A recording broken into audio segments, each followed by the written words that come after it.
오늘은 사도행전 27장 1절에서 26절 반틈합니다. 오늘은 27장 1절에서 26절 말씀을 가지고 유라굴로라는 말씀으로 함께 은혜를 나누고자 합니다. 바울사도는 지금까지 복음을 전하면서 계속적으로 박해를 받았습니다. 특히 이방인보다 동족인 유대인들에게 심한 박해를 받고 죽음의 위협까지 받았습니다. 심지어 바울을 죽이기까지는 먹지도 않겠다, 마시지도 않겠다는 그러한 사람들도 나왔습니다. 그럴 때마다 그 어려운 순간에도 바울에게 할 일이 있었기 때문에 하나님의 도우심으로 죽음을 벗어났습니다. 오늘 이제 27장 합니다. 다음 주 27장 하반부, 마지막 주일 28장 하면 우리가 올해 안에 사도행전을 마무리하게 됩니다. 거의 마지막 부분까지 왔습니다. 특히 27장, 28장은 이 로마에 이르기까지 사도행전의 이 바울사도의 최종 목적지가 로마였는데 이제 27장에 들어와서 로마로 가는 길입니다. 여정입니다. 그러면서 27장, 28장은 로마에 이제 가는 과정과 도착해서의 활동 내용을 아주 요약해서 짧게 나옵니다.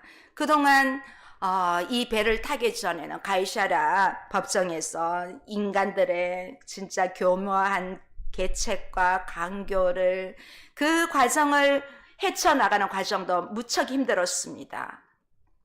그러나 이 인간이 통제할 수 없는 또 이 자연에 우리도 보지 않습니까? 지진이 일어나고 이런 태풍 이런 것도 일어나면 인간이 어떻게 막을 수 있는 것이 없습니다. 조금 방제하고 뭐 조금은 할 수 있지만 그것도 다 쓰나미가 되어버린다는 것입니다. 그러나 복음 전파를 위해서 배후에서 보이지 않게 역사하며 일하시는 하나님을 막을 수 있는 것은 아무도 없다는 것을 우리가 또 확인하게 됩니다.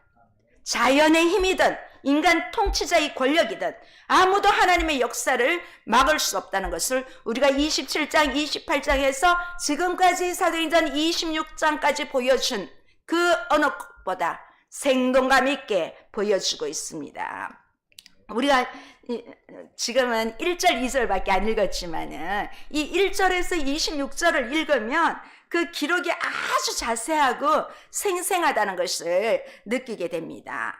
아마 그 더 생생한 이유는 이 사도행전의 저자 누가가 지금 이 항해와 난파에 대해서 다른 사람들이 경험하지 못한 표현을 이렇게 한 것을 보면 지금 누가 자신이 우리가 1절 우리가 거기에서도 알 수 있습니다. 자신이 예루살렘에서 로마까지 가는 바울의 여정에 처음부터 끝까지 함께 했기 때문입니다. 우리가 앞서 읽은 1절, 2절에 보면 우리가 1절 우리가 주어가 우리가입니다.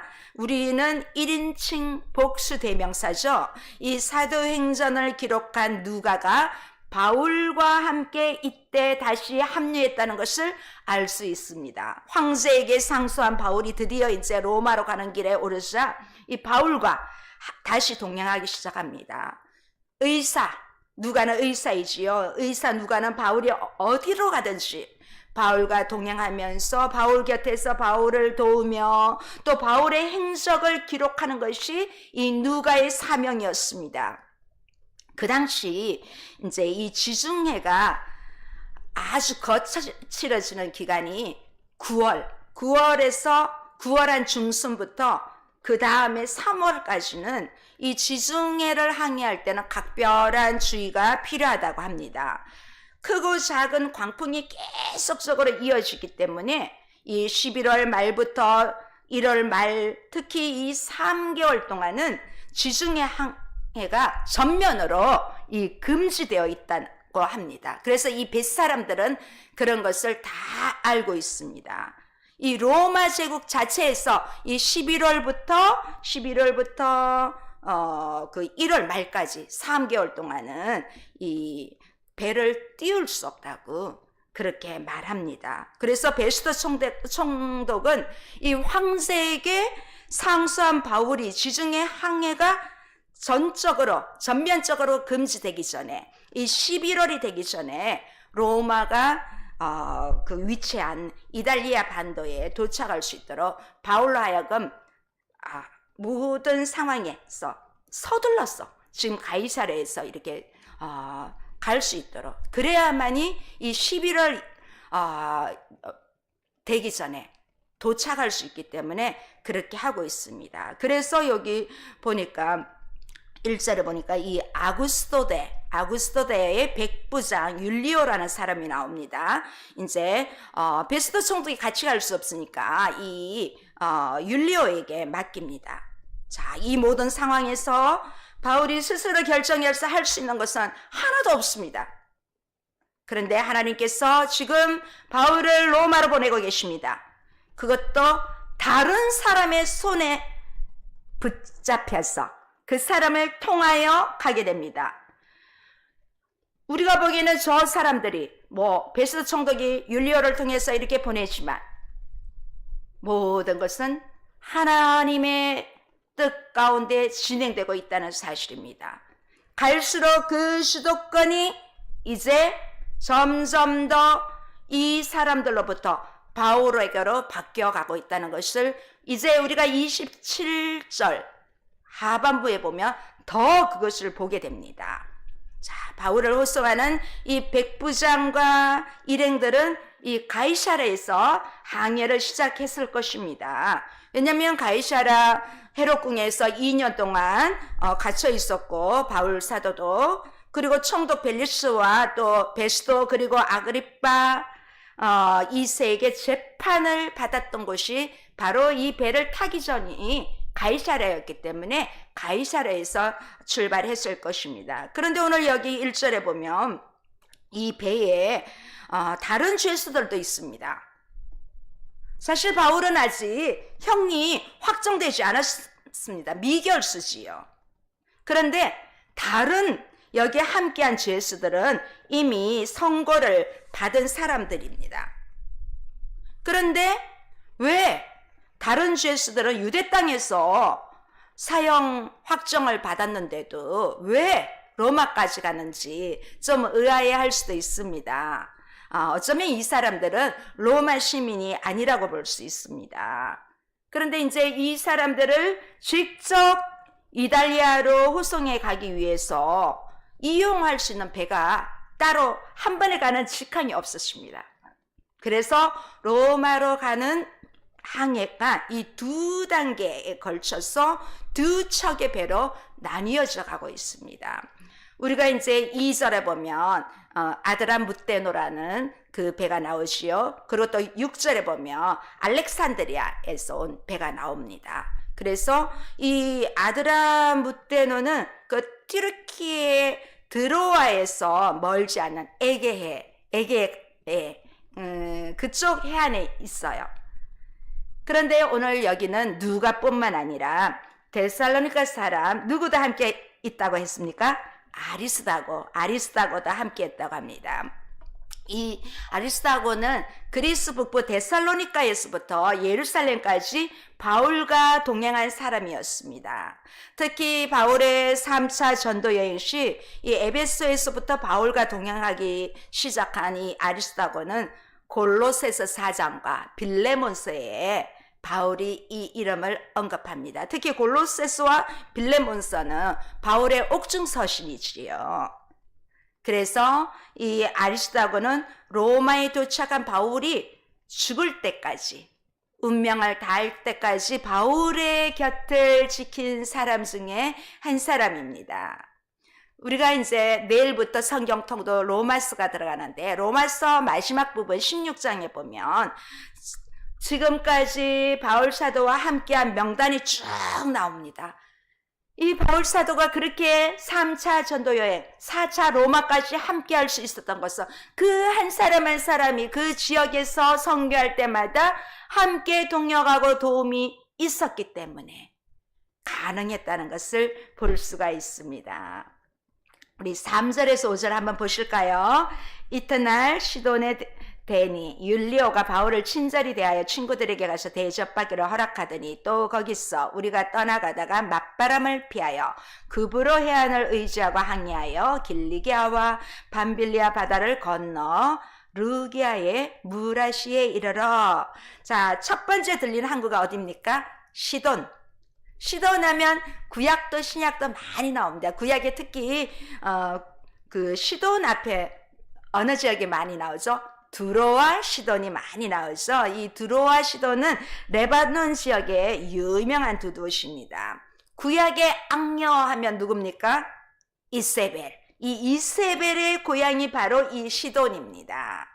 이제 여기 잠시 정박하고 있는 동안에 바울은 그 백부장 율리오의 특별한 배려 가운데 그곳에 있는 친구들에게 가서 대접받기를 허락했습니다. 여기 친구들을 만나서 여기 이 친구들은 그리스도를 영접한 그런 사람들입니다.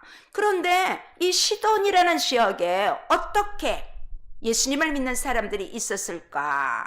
좀 궁금하지 않습니까?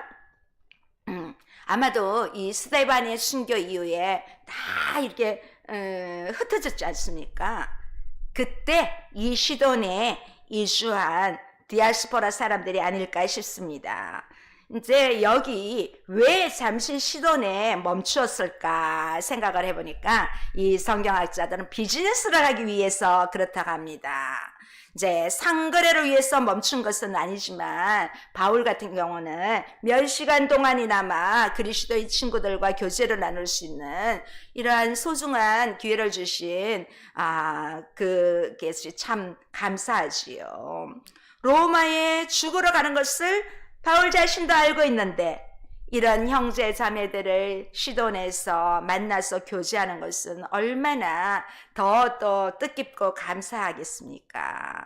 이 작업을 마치고 다시 아드람 무테노 베어의 최종 목적지는 바울 일행이 이달리아 반도로 직행하는 배를 갈아탈 수 있는 그 루기아 시방의 무라라는 도시입니다. 보이시죠? 무라라는 도시입니다. 이 무라도 튀르키예 남서쪽 맞는지 모르겠 남서쪽 항구인 것 같습니다. 이 아드람 무베노 배는 그 튀르키예나 이스라엘에서 보면 이 그 레바논과 시리아 지역 그리고 이제 튀르키예 해안을 항해하는 이 연안 무역지구인 것 같습니다. 그래서 이 시돈에서 무라까지 직행하는 일반적인 항로는 이 구브로 섬을 이 아래쪽으로 통과하는 항로인데 오늘 여기 말씀해 보니까 뭐라고 합니까? 4절에 보니까 이 맞바람을 피하여 그렇게 되어 있습니다.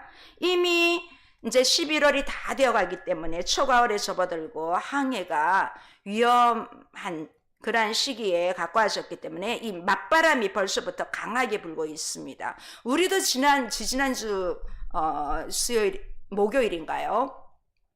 첫눈인 줄 알았는데 완전 폭설이 되었잖아요. 그때 엄청 사고도 많이 났죠. 근데 우리가 생각했던 것보다 더 빨리 이렇게 오는 경우도 있습니다. 지금 아직 조금의 여유가 있는 것 같지만 벌써 맞바람이 불고 있습니다. 그래서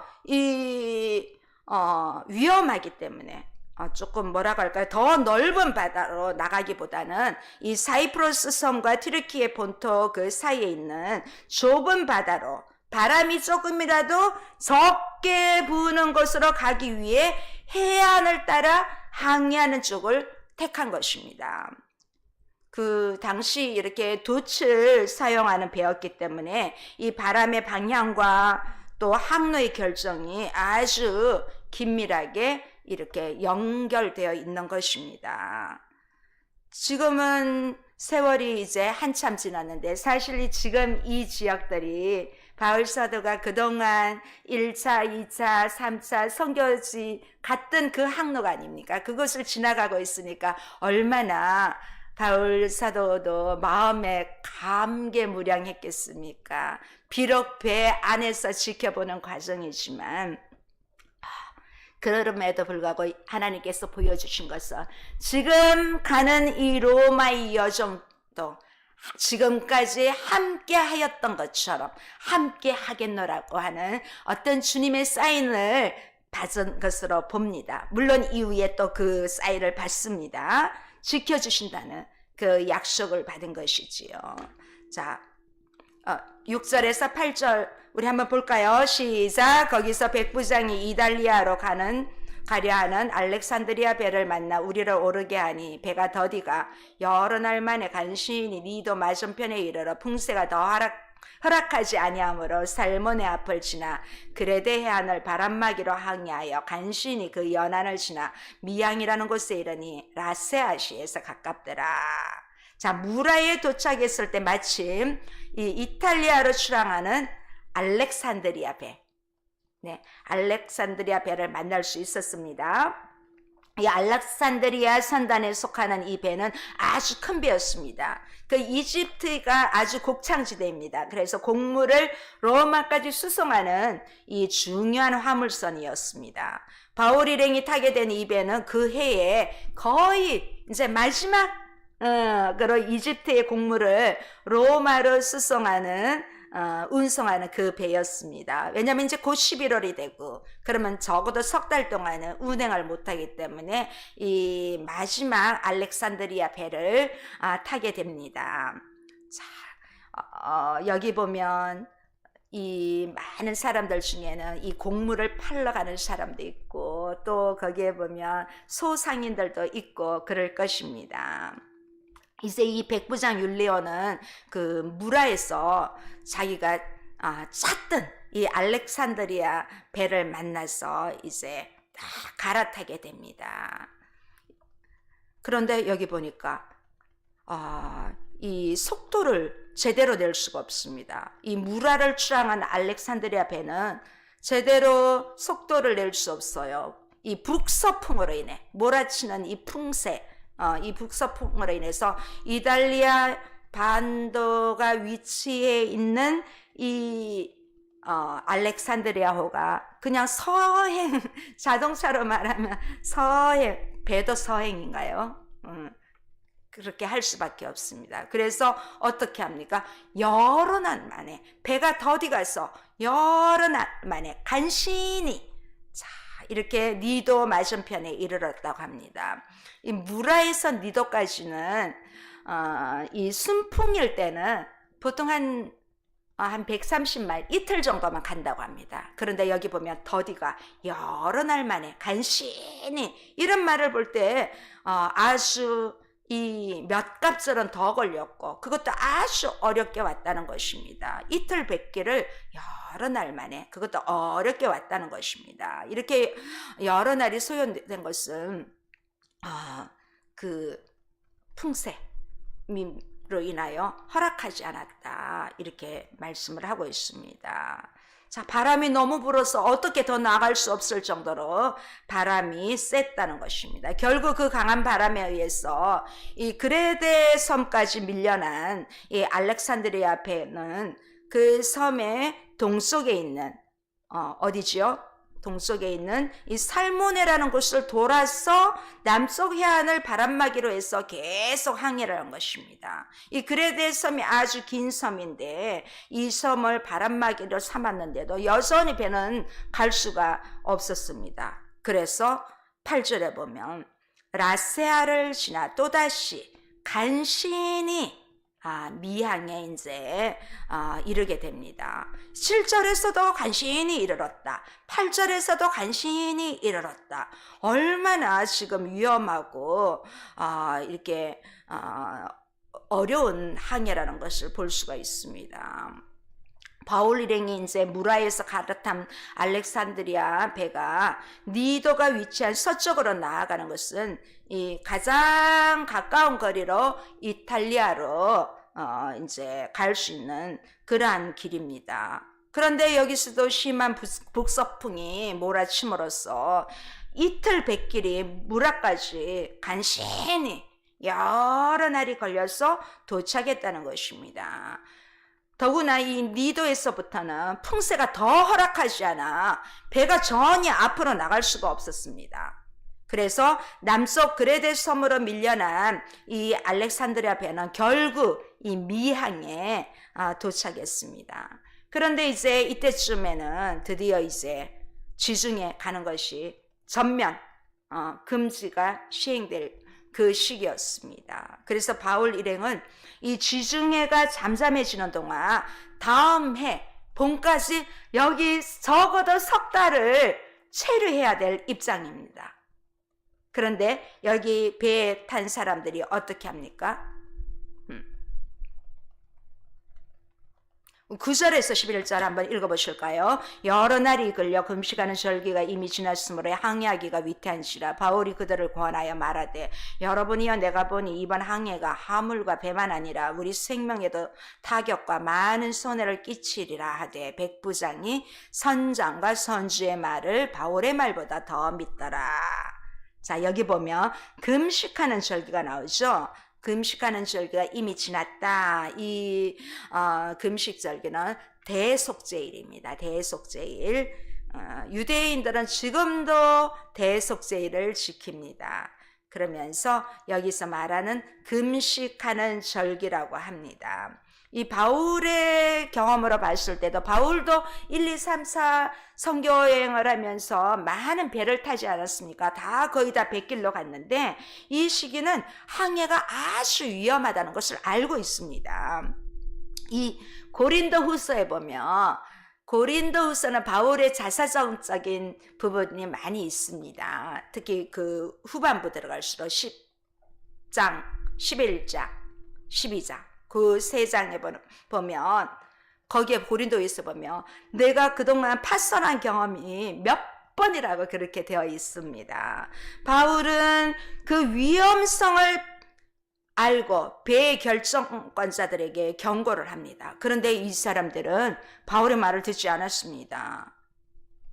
왜냐하면 이 알렉산드리아 그 배에는 선장 외에도 그 배에 선주가 있었습니다. 그 선장과 선주의 역할이 아주 큽니다.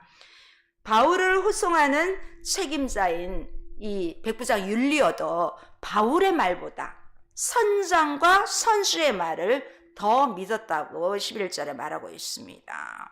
그런데 이 선장과 선주의 말이 어떤 말일까요? 여기 12절에 나와 있습니다. 한번 볼까요? 읽어봅시다. 그 항구가 겨울을 지내기에 불편함으로 거기서 떠나 아무쪼록 베닉스에 가서 겨울을 지내자 하는 자가 더 많으니 베닉스는 그레데 항구라. 한쪽은 서남을 한쪽은 서북을 향하였더라.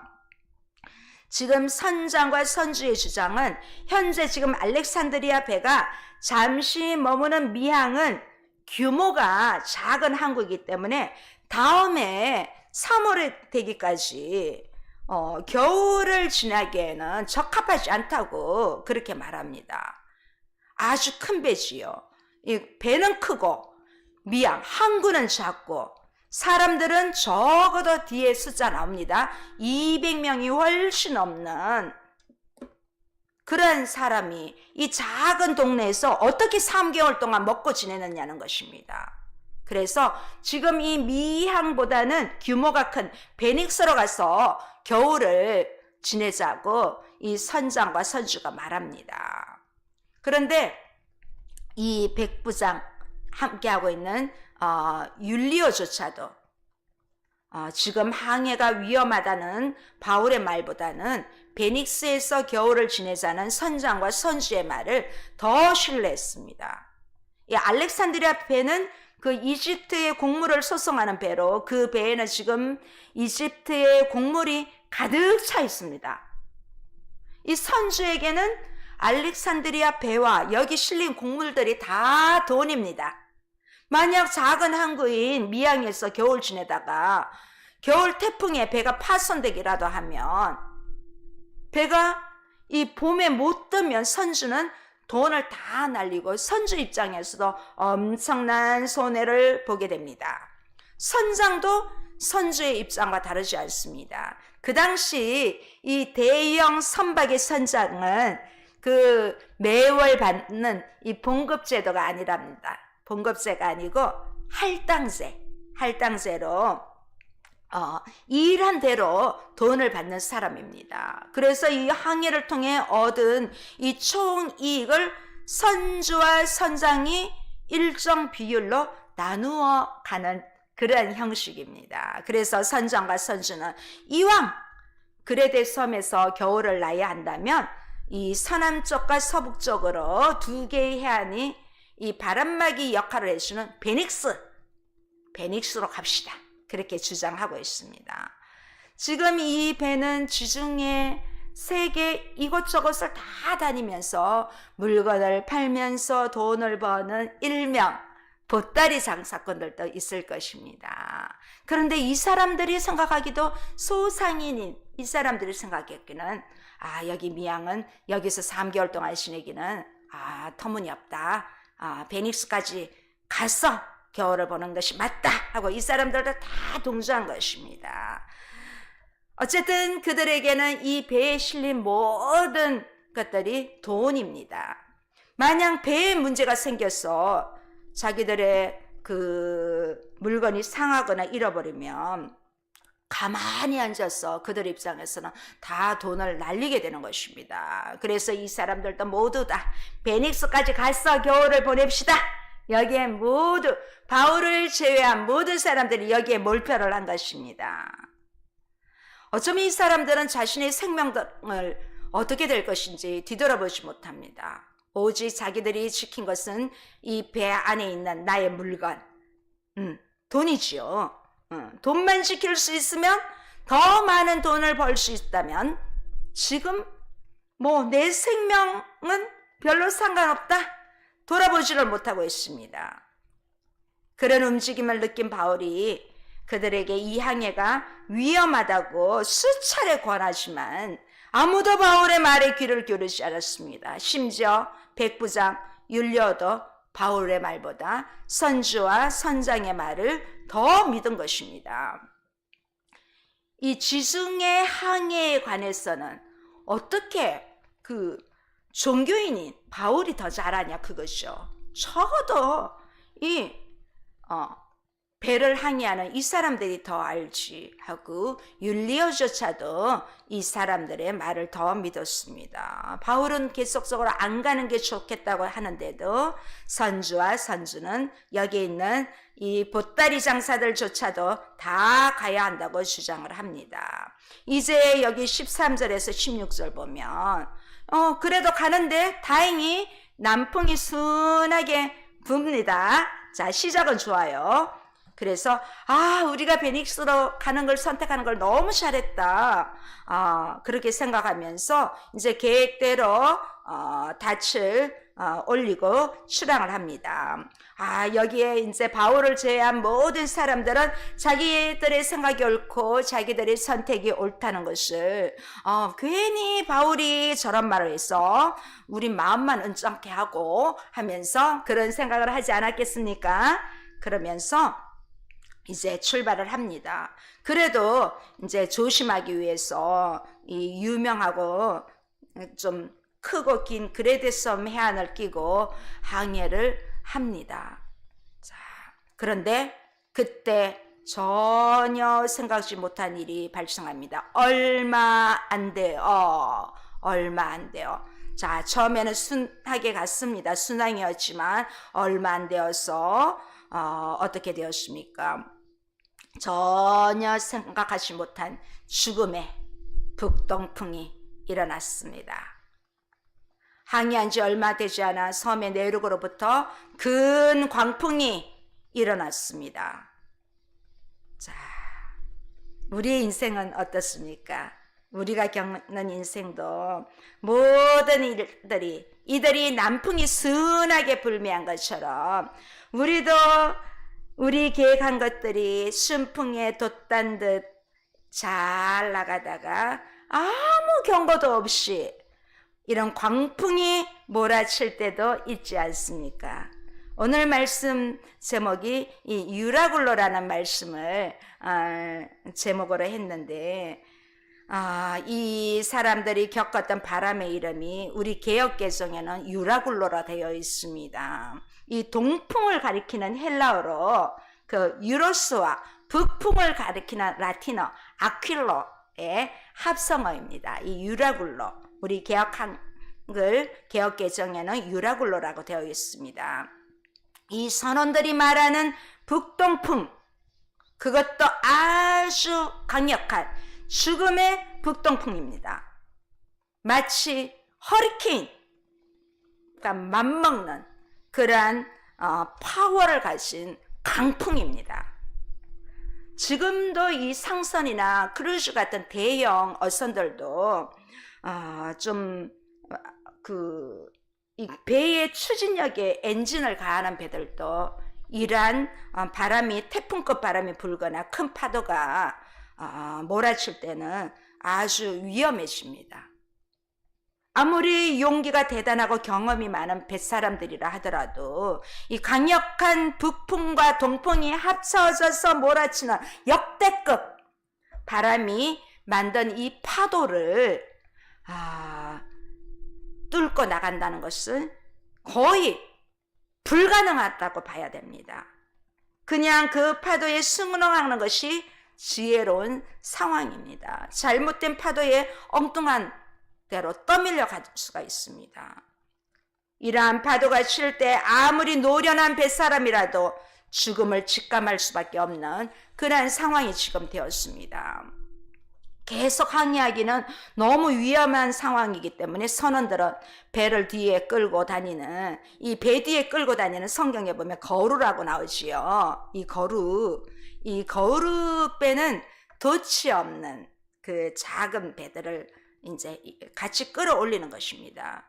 이 거루배들을 좀 얕은 해안가에 이렇게 사용하기 위해서 뭐라고 할까요? 구명정처럼 이런 거룻배들이 사용되었다고 합니다. 바람이 너무 세니까 이 거룻배들이 날아와서 배에 부딪히며 이 거룻배들도 깨지고 이 모선도 어떻게 할 수가 없다는 것입니다. 해가 갈 수가 있는 것입니다. 그래서 이 광풍과 파도에 날아와서 부딪히고 깨지는 것을 방지하기 위해서 이 거룻배들을 끌어올려서 밧줄로 꽁꽁 동여매는 구절이 17절에 나옵니다. 자, 그래서 이 거룻배들을 끌어올리고 줄을 올려서 선체를 감고 최선을 다했지만 여전히 어떻게 됩니까? 17절에 보면 스르디스에 걸릴까? 이 스르디스에 걸리는 게 뭐고 또 연장을 내리고 쫓겨간다는 이런 말들이 나옵니다. 뭔지 조금 난해하지요? 이 스르디스는 그 시르티스,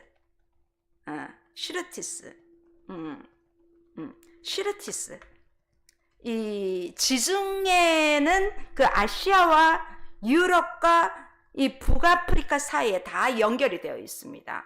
그래서 크레타 섬의 남쪽 에게 건너 북아프리카 리비아로부터 해서 이 밀려드는 그 시르티스가 모래톱이잖아요. 그쵸? 이 모래톱처럼 모래 언덕 그런 걸 말하는 것 같습니다. 그런데 여기서 지금 이 상황에서 연장을 내렸다는 말이 나옵니다. 이 무거운 짐이나 도구를 버렸다는 것이 아니라 바람이 빠르게 밀어가는 속도를 줄이기 위해서 내리는 일종의 그 탁 같은 것을 말합니다. 너무 빨리 밀려가니까 무거운 닻을 내려서 천천히 밀려가도록 애를 쓰고 있는 것입니다. 지금. 그리고 쫓겨갔다. 17절에 보면 그냥 쫓겨갔다. 이 말은 어쩔 수 없이 파도에 밀려서 그냥 간다는 것입니다. 쫓겨가고 싶어서 가는 게 아니라 그 상황이 그 정도로 지금 아주 위험하다는 것입니다. 또 보면 연장을 내렸다. 이 연장을 내렸다도 마찬가지고 이 처음 출항할 때는 순풍이어서 우리가 바울의 말을 안 듣기를 너무 잘했지. 우리가 역시 전문가의 말을 잘 들었어. 이렇게 했는데 얼마 지나지 않아서 바울의 말이 맞았다는 것을 이 사람들이 알게 된 것입니다. 앞서 한 번 더 언급했지만은 지금 이 바울을 태운 이 배가 겪고 있는 일은 마치 우리 인생에 일어나는 일을 보여주는 작은 비유와 같습니다. 때로는 세상 일이 순풍처럼 보입니다. 남풍이 순하게 불어와서 아주 잘 나갈 때가 있습니다. 그런데 또 지나가다 보면 순풍이 광풍으로 변하고 전혀 예상하지 못했던 상황이나 또 사람으로부터 예상 밖의 광풍을 불어오는 것이 우리의 인생 같습니다. 광풍이 순풍으로 바뀔 때는 누구나 하나님 앞에 감사할 수 있습니다. 기분 좋게 감사할 수 있습니다. 하지만 이 순풍이 광풍으로 바뀔 때 진짜 신앙이 어떠한가를 드러나는 것입니다. 내게 갑자기 광풍이 와도 하나님을 원망하는 것이 아니라 혹시 내가 불순종하여 광풍을 초래하는 것은 없는지 돌아보게 됩니다. 그렇다고 해서 모든 어려움이 불순종이나 죄 때문에 오는 것은 아닙니다. 하지만 이 어려운 상황이 벌어질 때 우리 믿는 사람이라면 먼저 나 자신을 돌아볼 줄 알아야 된다는 것입니다. 이 18절에 보면 우리가 광풍으로 심히 애썼다 이 말이 나오는데 조금 직역하면 폭풍으로 우리가 너무너무 괴롭힘을 당했다 이 표현이 더 맞는 것 같습니다. 우리가 또 나오지요. 1절에 우리가 나오고 여기에 다시 또 우리가 나옵니다. 사도행전의 저자 누가도 지금 폭풍을 견디는데 힘을 보탰다는 말입니다. 그리고 바울과 아리스타고를 비롯해서 여기 탄 모든 사람들이 같이 힘을 썼다는 것입니다. 하루가 지나 이틀이 되었지만 광풍의 위세는 조금 더 줄어들지 않았습니다. 그래서 선원들은 이 광풍 속에 배가 전복되지 않도록 배의 무게를 줄이기 위해서 이 비상식량을 제외한 물건을 빼고는 모두 다 바다에 내버려야만 했습니다. 그들은 그 돈을 지키기 위해 미양에 있지 않고 조금 더 안전하다고 생각되는 베닉스로 가자고 했습니다. 그러나 이 죽음의 광풍 앞에서 그들이 그토록 지키려 했던 돈은 아무 소용이 없습니다. 오히려 죽음의 광풍 속에서도 그들의 죽음을 재촉하는 도구가 될 뿐입니다. 그들은 자신들의 생명을 지키기 위해 이제는 자신들의 돈과 같은 물건들을 다 내버리게 되었습니다. 누가 내버리라고 했습니까? 아닙니다. 스스로 내버릴 수밖에 없었습니다. 사흘째가 되어도 상황은 호전되지 않습니다. 어쩔 수 없이 이제 선원들은 침구, 의자, 테이블 등 이 배의 기구도 결국은 바닷속으로 다 버리게 되었습니다. 배에 필수적으로 갖추고 있어야 할 기구마저도 다 바닷속으로 들어갔습니다. 오늘 20절에 보니까 그 여망이라는 말이 나옵니다. 한문으로 한번 써봤습니다. 남을여 바랄망. 자, 남은 희망이란 뜻이죠. 여망. 이제 남은 희망도 다 사라졌다는 것입니다. 그리고 해도 별도 보이지 않았다고 합니다. 그 당시 뱃사람들이 해나 별을 보면서 방향도 알고 시간도 알았는데 이제는 해도 달도 볼 수 없으니 측량하고 측정할 도구는커녕 이 해와 달을 보고 하는데 전혀 측정할 수 없으니까 전혀 여망이 없다는 것, 희망이 없다는 것, 완전히 사라져버린 상황이라는 것을 보여주고 있습니다. 그들은 이제 모든 것을 다 포기했지만 해와 별이 보이지 않아 어둠의 날만 계속될 뿐이고 죽음의 광풍, 유라굴로는 조금 더 잦아들 생각을 하고 있지 않습니다. 여러 날이 지났는데도 해와 달이 보이지 않으니 정확하게 오늘이 몇 월 며칠인지 그것조차 알기가 힘든 그런 상황입니다. 그런데도 이 계속 바람은 강하게 불고 거대한 파도는 쉬지 않고 알렉산드리아 배를 삼키려고 몰려옵니다. 그냥 배를 타서 조금만 흔들려도 배멀미하잖아요. 그래서 배를 타는 때는 반드시 귀에다 배멀미를 하는 약을 붙이거나 먹고 하지 않습니까? 그런데 집채만은 어쩌면 집채보다 더 큰 파도가 몰려오고 있는데 물이 쏟아지고 그러다 보면 물이 막 입으로도 들어갈 것 같습니다. 그렇지 않을까요?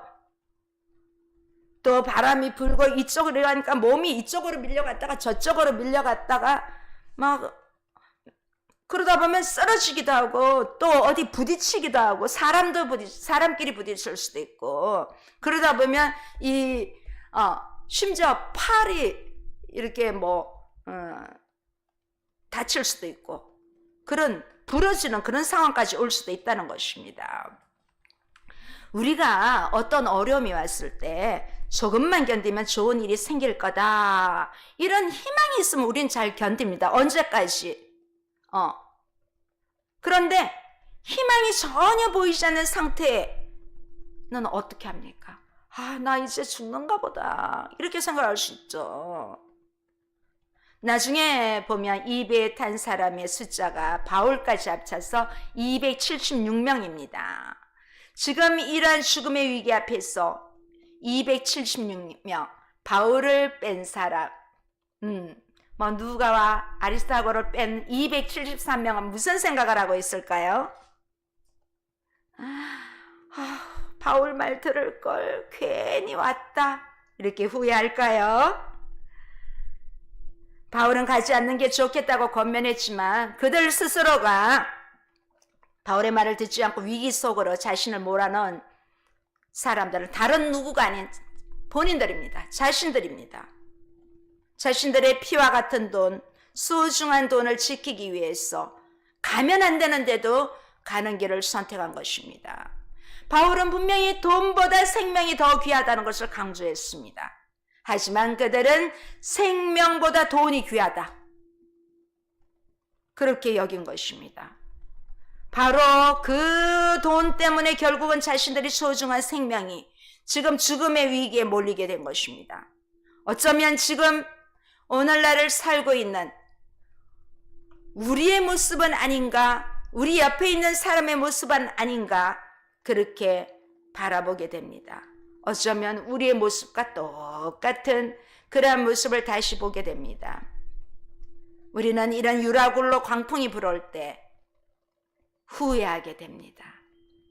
다시 한번 우리가 믿음의 눈으로 나에게 이 유라굴로 어떤 의미가 있는지 되새겨보는 시간이 되면 좋겠습니다. 21절에서 22절에 보면 이제 여기에 276명이 있는데 오랫동안 먹지 못했다. 그래서 이 바울이 그 며칠인가는 이 27절에 보면 19일째 되는 날이라고 나옵니다. 27절에 보면 우리가 다음 주에 볼 텐데 27절에 보면 19일째 되는 날. 누가는 날짜를 어떻게 세웠을까요? 누가가 세웠나 봅니다. 거의 2주 동안 이 엄청난 폭풍에 계속 시달립니다. 그 사이 사람들은 아무것도 14일 동안 거의 금식을 하게 된 거죠. 금식이 아니라 굶은 거죠. 그때 바울이 서서 가운데 외칩니다. 바울이 말을 하는 것을 우리가 잘 봐야 합니다. 이걸 잘못 이해를 하면 봐라 내 말 안 듣더니 잘 됐다 잘못 해석하면 이렇게 해석할 수 있습니다. 그런데 그렇지 않습니다. 여러분이 내 말을 듣고 글에 대해서 떠나지 않고 이것을 면했으면 좋았을 텐데 이 말은 그러니까 지금부터라도 이제부터 내 말을 잘 들으라는 그러한 권면의 말이 있습니다. 왜냐하면 이미 바울은 주님께서 주신 받은 말씀이기 때문에 잘 들으라는 것입니다. 생명의 소중함을 다시 한번 일깨워주고 있습니다. 그런데 우리 22절 한번 볼까요? 내가 너희를 권하노니 이제는 안심하라. 너희 중 아무도 생명에는 아무런 손상이 없겠고 오직 배뿐이리라. 이 우리말 안심하라, 이 안심하라로 번역된 헬라어 단어 속에는 기뻐하라는 말이 있습니다. 그런데 어떻게 지금 이 상황에서 기뻐하라니? 말도 안 되는 그런 상황이지요. 그런데 마지막 모든 여망이 다 사라지고 살 소망이 없고 절망 속에 있는 사람들에게 바울은 오히려 기뻐하라, 안심하라, 풍랑이 일어도 안심할 수 있다. 비록 돈은 날렸지만 생명에는 아무 손상도 없을 것이며 돈은 우리가 살아나가서 다시 벌면 된다는 것입니다. 그들을 위로하기 위해 바울이 허풍을 떠는 것이 아닙니다. 이 상황에 아무도 이런 말을 할 수 없는 그런 상황에 바울은 안심하라고 말합니다. 기뻐하라고 합니다. 그런데 지금 이 말을 하는 사람이 바로 얼마 전에 이렇게 될 것이라고 자신들에게 경고한 사람입니다. 바로 바울 사도지요. 자, 오늘 마지막 말씀 우리 다 함께 한번 읽어보시겠습니다. 23절에서 16절 시작. 내가 속한 바 곧 내가 섬기는 하나님의 사자가 어젯밤에 내 곁에 서서 말하되 바울아 두려워하지 말라. 내가 가이사 앞에 서야 하겠고 또 하나님께서 너와 함께 항해하는 자를 다 내게 주셨다 하였으니 그러므로 여러분이 안심하라. 나는 내게 말씀하신 그대로 되리라고 하나님을 믿노라. 그런즉 우리가 반드시 한 싸움에 걸리리라 하더라. 바울은 무슨 로마 관광을 위해서 지금 알렉산드리아 크루즈 배에 탄 것이 아닙니다. 바울이 지금 알렉산드리아 배에 탄 것은 베스터 총독의 법정에서 로마 시민의 자격으로 황제에게 상소했기 때문에 그리로 가고 있는 길입니다. 또 로마로 가는 그 길이 그냥 가는 것이 아니라 복음을 전하는 것이 그의 소망이었기 때문에 가는 길입니다. 결국 하나님께서 바울을 로마로 보내는 것입니다. 스스로 원함도 아니요 그곳 땅끝까지 하나님께서 바울을 로마로 보내고 계심을 우리가 볼 수 있습니다. 그런데 바울이 예수 그리스도의 복음을 땅끝까지 전하는 위대한 사도였음에도 불구하고 이 유라굴로 광풍이 바울만 비켜줬나요? 아닙니다. 하나님의 사람 바울도 똑같이 광풍이 불었는데 바울은 있는 곳은 피해줬습니까? 아니지요. 똑같이 고생하고 폭풍이 몰아친 것입니다. 여기 275명과 똑같이 어려움을 당하고 있습니다. 다 휩쓸려서 엄청나게 고생하고 있는 상황입니다.